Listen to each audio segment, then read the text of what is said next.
పామూరు గ్రామ పంచాయతీ పరిధిలోని ఓటర్ మహాశయులందరికీ నా నమస్కారాలు. త్వరలో జరగబోయే మండల ప్రాదేశిక ఎన్నికల్లో తెలుగుదేశం పార్టీ అభ్యర్థులందరినీ మంచి మెజార్టీతో గెలిపించాలని, సైకిల్ గుర్తు మీద ఓట్లు వేయించి మీరు మంచి మెజార్టీకి సహకరించాలని నేను మీ అందరినీ కోరుకుంటున్నాను. ఎందువల్ల అడుగుతున్నానంటే, పామూరు గ్రామ పంచాయతీ సర్పంచ్గా నా శక్తికి మించి ఈ 8 నెలల కాలంలో నేను నిరంతరం ఎన్నో కార్యక్రమాలు చేశాను. కానీ గ్రామ పంచాయతీ పరిధిలో కాకుండా మండలం నిధులు కూడా మనకు రావాలి, గ్రాంట్లు కావాలి, సిమెంట్ రోడ్లు, కాలువలు, అదేవిధంగా కరెంటు స్తంభాల సమస్య, ఇంకా మంచినీటి సమస్య, మహిళలు ఎక్కడికి పోయినా ఈ సమస్యలు చెప్తున్నారు. అవన్నీ పరిష్కరించాలంటే ఒక గ్రామ పంచాయతీ సర్పంచ్గా ఎటువంటి పరిస్థితుల్లో చేయలేని పరిస్థితి.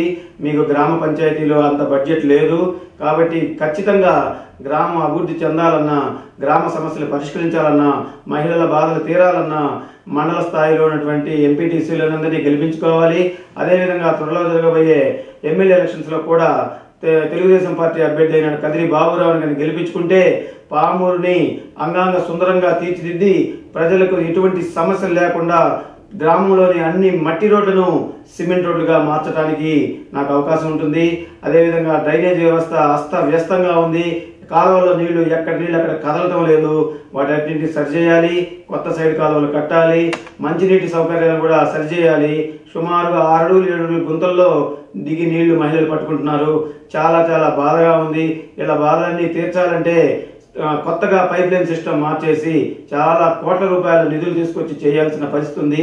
కాబట్టి ప్రజలందరికీ నన్ను గెలిపించినందుకు మీ అందరికీ సేవ చేయాలని, మీకు సమస్యలన్నీ పరిష్కరించాలని నేను నిరంతరం కష్టపడుతున్నాను. నా సొంతానికి, మా ఇంటికి నేనైతే ఏమీ కష్టపడట్లేదు.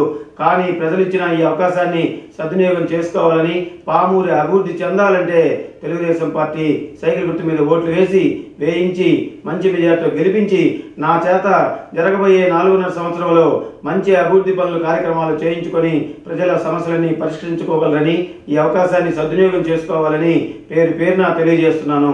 నమస్కారం.